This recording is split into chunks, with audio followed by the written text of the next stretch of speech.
안녕하세요. 데이터베이스 심층 분석 시간입니다. 오늘 저희는 여러분의 데이터 속에 조용히 숨어있는 파괴자, 널에 대해 파헤쳐 보려고 해요. 겉보기엔 그냥 비어있는 칸? 뭐 별거 아닌 것처럼 보이잖아요. 그런데 보내주신 자료들을 보니까 와, 이거 완전히 다른 이야기더라고요. 보고서를 은근슬쩍 망가뜨리고 심지어는 잘못된 비즈니스 결정까지 이끌 수 있는 그런 숨겨진 변수였어요. 그래서 오늘 저희의 임무는 이 널의 진짜 정체를 밝혀내고 또 우리 데이터를 어떻게 지켜낼 수 있는지 그 방법을 알아보는 겁니다. 네, 오늘 분석의 핵심 키워드는 바로 삼값 논리, 영어로는 three valued logic이 될 거예요. 삼값 논리요? 네, 우리는 보통 세상 모든 걸 참, true, 아니면 거짓, false, 이 두 가지로만 생각하는데 익숙하잖아요. 그렇죠. 맞거나 틀리거나 둘 중 하나죠. 그런데 데이터베이스 세계에서는 널 때문에 알 수 없음, 즉 UNOWN이라는 제3의 상태가 끼어들었어요. 이 낯선 개념을 받아들이는 순간 널이 벌이는 모든 기묘한 일들이 하고 이해하게 되실 겁니다. 좋습니다. 그럼 그 정체불명의 용의자 널부터 한번 신문해보죠. 자료를 보면 널의 기본 정의는 알 수 없는 값이라고 되어 있어요. 그런데 이게 0도 아니고 빈 문자열도 아니라는 점을 굉장히 강조하더라고요. 사실 처음엔 이게 다 그거 아닌가 싶었어요. 바로 그 지점이 대부분의 오해가 시작되는 곳이에요. 이 셋은 완전히 다른 의미를 가져요. 먼저 널은 숫자 0이 아니에요. 네. 예를 들어 은행 계좌에 잔액이 0원인 건 돈이 하나도 없다는 확실한 정보잖아요. 그렇죠. 명확하죠. 하지만 잔액이 널이라면 그건 아직 계좌 조회를 안 해봤거나 아니면 전산 오류가 났거나 해서 잔액이 얼마인지 알 수 없는 불확실한 상태를 의미하는 거죠. 아, 그렇군요. 제 지갑에 0원이 들어있는 건 제가 확실히 아는 사실이고 제 지갑을 잃어버려서 그 안에 얼마가 들었는지 모르는 상태가 바로 널이라는 거네요. 안에는 0원이 있을 수도 10만 원이 있을 수도 있고요. 와, 완벽한 비유예요. 바로 그 알 수 없음이 핵심입니다. 마찬가지로 널은 빈 문자열, 그러니까 따옴표 2개, W와도 달라요. 아, 그것도 다른가요? 네, 고객 정보의 중간 이름, 미들네임을 입력하는 칸이 있다고 해볼게요. 빈 문자열로 저장했다면 그건 이 고객은 중간 이름이 없다는 걸 우리가 확인했다는 뜻이에요. 아하. 하지만 널이라면 중간 이름이 있는지 없는지 아직 물어보지 않아서 모르는 상태인 거죠. 공백은 말할 것도 없고요. 그건 그냥 스페이스바라는 하나의 문자일 뿐이니까요. 결국 확실성의 레벨이 완전히 다른 거군요. 0이나 빈 문자열은 어쨌든 우리가 뭔가를 알고 있는 상태인데 널은 완전히 모르는 상태를 표현하는 거네요. 그런데 자료를 보니까 이 모른다는 의미도 상황에 따라 세 가지로 나뉜다고 하던데요. 잠깐만요. 이게 좀 헷갈리는데 알 수 없음이랑 해당 없음이랑 이게 좀 미묘한데요. 둘 다 데이터베이스에는 그냥 널로 저장되는 거 아닌가요? 이게 그냥 우리 개발자들끼리 머릿속으로만 구분하는 개념인지 아니면 시스템적으로 뭔가 다른 건가요? 아주 날카로운 질문이에요. 맞습니다. 데이터베이스에는 똑같이 널로 저장돼요. 하지만 이 의미를 구분하는 건 데이터를 올바르게 해석하고 사용하기 위해 정말 중요해요. 첫 번째는 말씀하신 unknown, 즉 알 수 없음이에요. 값은 분명히 존재하는데 우리가 아직 모를 뿐인 거죠. 직원의 비상연락처가 있는데 아직 입력을 안 한 경우가 대표적이에요. 네, 그건 이해가 바로 되네요. 두 번째가 not applicable, 해당 없음이에요. 이건 속성 자체가 그 대상에게 적용되지 않는 경우죠. 적용이 안 된다. 예를 들어 미혼인 직원에게 배우자 기념일이라는 컬럼은 질문 자체가 성립이 안 되잖아요. 아하. 값이 있는데 모르는 게 아니라 값이 애초에 존재할 수가 없는 거죠. 아, 모르는 것과 애초에 없는 것의 차이군요. 그럼 마지막, 이용 불가는 뭔가요? 그건 값이 존재하고 또 적용도 되지만 사용자에게 보여줄 수 없는 경우예요. 예를 들어 일반 사원이 임원의 연봉 정보를 보려고 할 때 시스템이 실제 연봉값을 보여주는 대신 권한이 없다는 의미로 널을 반환하는 거죠. 와, 이렇게 세 가지 의미를 구분해야 이 널은 대체 왜 널일까? 이걸 추적하고 데이터의 품질을 높일 수 있게 되는 겁니다. 알겠습니다. 널의 정체는 이제 좀 파악이 된 것 같은데요. 이제부터가 진짜 흥미로운 부분이에요. 도대체 왜 이 알 수 없음이라는 상태가 실무에서 그렇게 큰 사고를 치는 걸까요? 자료에서 널의 전파성이라는 표현을 쓰던데 무슨 전염병 같다는 느낌이 확 들었어요. 네, 전염병이나 블랙홀이라는 비유가 아주 정확합니다. 일단 계산식에 널이 하나라도 끼어들면 그 계산 결과 전체를 그냥 널로 오염시켜버리거든요. 전체를요? 네, 예를 들어 10 플러스 널의 결과는 10이 아니라 그냥 널이 되어버려요. 10에다가 정체를 알 수 없는 무언가를 더했으니 결과도 알 수 없다고 판단하는 거죠. 이게 실제로 어떤 문제를 일으키는지 자료에 나온 예시가 정말 와닿았어요. 쇼핑몰에서 상품의 최종 판매가를 가격 할인액으로 계산하는 상황이 있더라고요.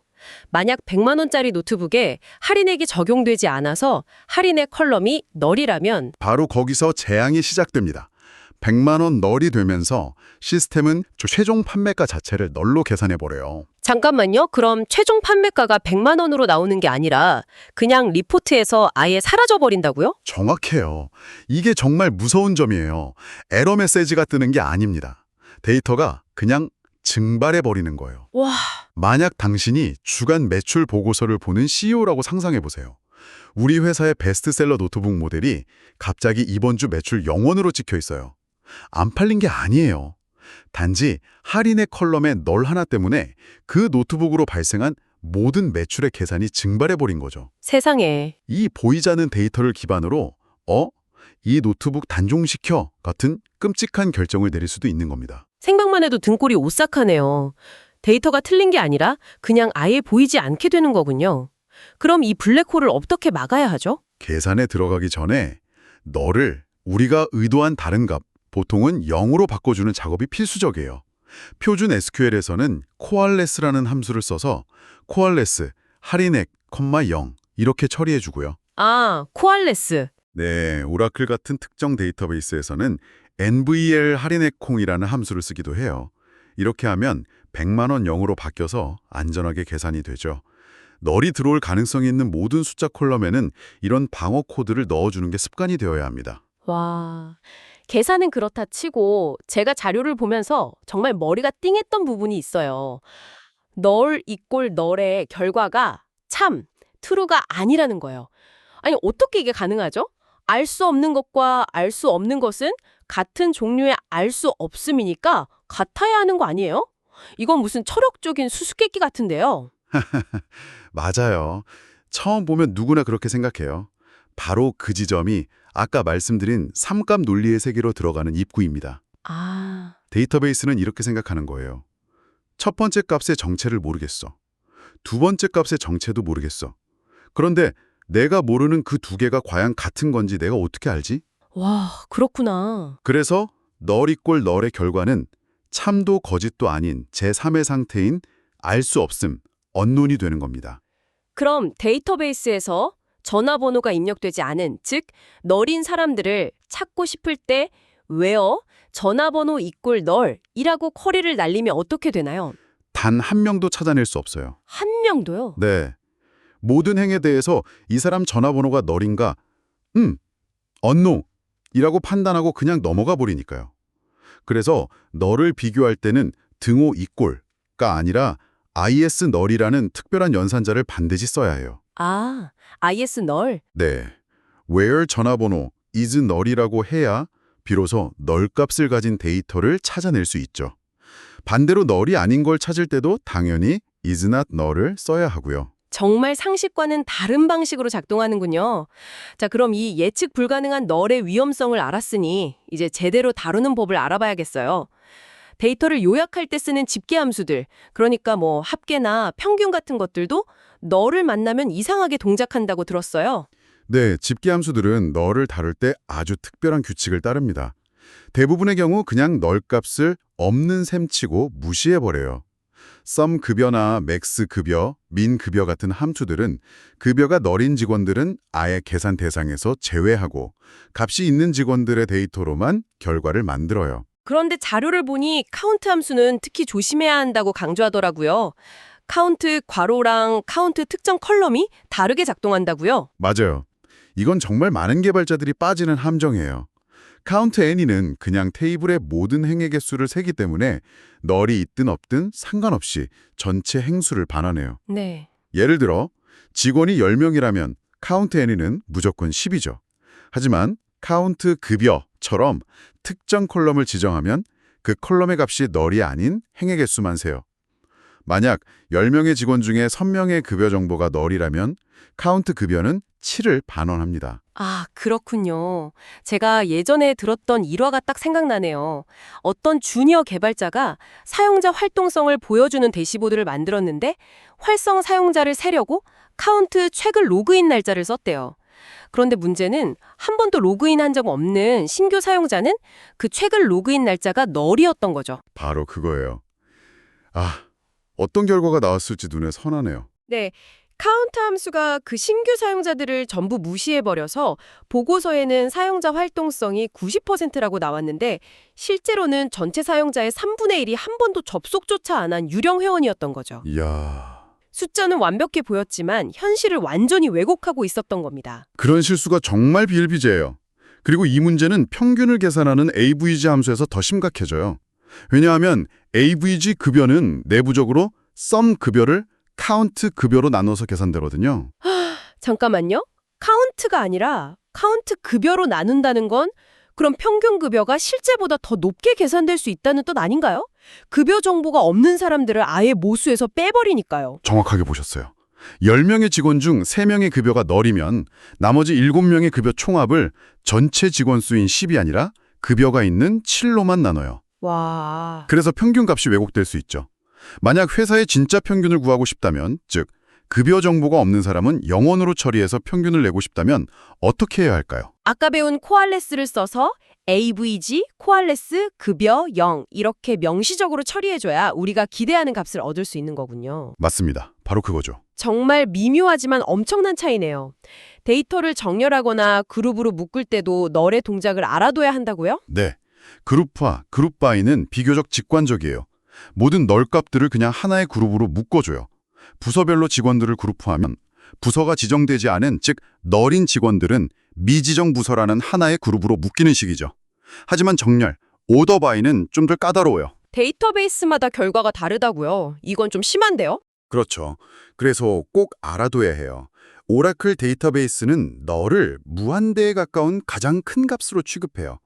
그래서 내림차순 정렬을 하면 널 값들이 맨 위로 올라옵니다. 맨 위로요? 네, 반면에 MySQL이나 SQL 서버 같은 데이터베이스들은 널을 가장 작은 값으로 취급해서 오름차순 정렬을 하면 널 값들이 맨 위로 올라오죠. 아, 반대네요. 네, 똑같은 쿼리를 실행해도 어떤 데이터베이스에서 하느냐에 따라 정렬 순서가 완전히 뒤바뀔 수 있다는 걸 항상 염두에 둬야 합니다. 자, 오늘 정말 깊게 파봤네요.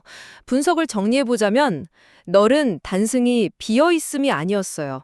데이터의 불확실성이라는 그 추상적인 개념을 표현하기 위해 만들어진 정교한 장치였고, 이로 인해서 데이터베이스는 참과 거짓만으로는 설명할 수 없는 삼값 논리라는 독특한 세계관 위에서 작동하게 된 거군요. 맞아요.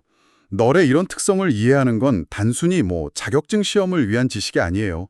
우리가 매일 만드는 서비스와 보고서에서 데이터가 조용히 오염되거나 사라지는 것을 막기 위한 필수적인 생존 기술이죠. 가장 중요한 건 널을 의도를 가지고 다루는 태도예요. 의도를 가지고요? 네. 이 컬럼에 널이 들어올 수 있나? 들어온다면 계산할 때 코엘렛으로 바꿀 것인가? IS 널 조건으로 필터링할 것인가? 아니면 집계함수처럼 그냥 무시하게 둘 것인가? 모든 경우의 수를 예측하고 명시적으로 결정하는 습관. 그게 정말 중요합니다. 정보를 다루기 위해 도입되었다는 걸 알게 됐습니다. 하지만 일부 전문가들은 널이 해결하는 문제보다 더 많은 문제를 일으킨다고 비판하기도 해요. 만약 여러분이 데이터베이스 시스템을 널 없이 처음부터 새로 설계한다면 값이 아직 정해지지 않았거나 알 수 없는 상태를 어떻게 표현하시겠어요? 그리고 여러분이 만든 그 새로운 규칙은 기존의 널과 비교해서 어떤 새로운 장점과 또 다른 예상치 못한 단점을 만들어낼까요?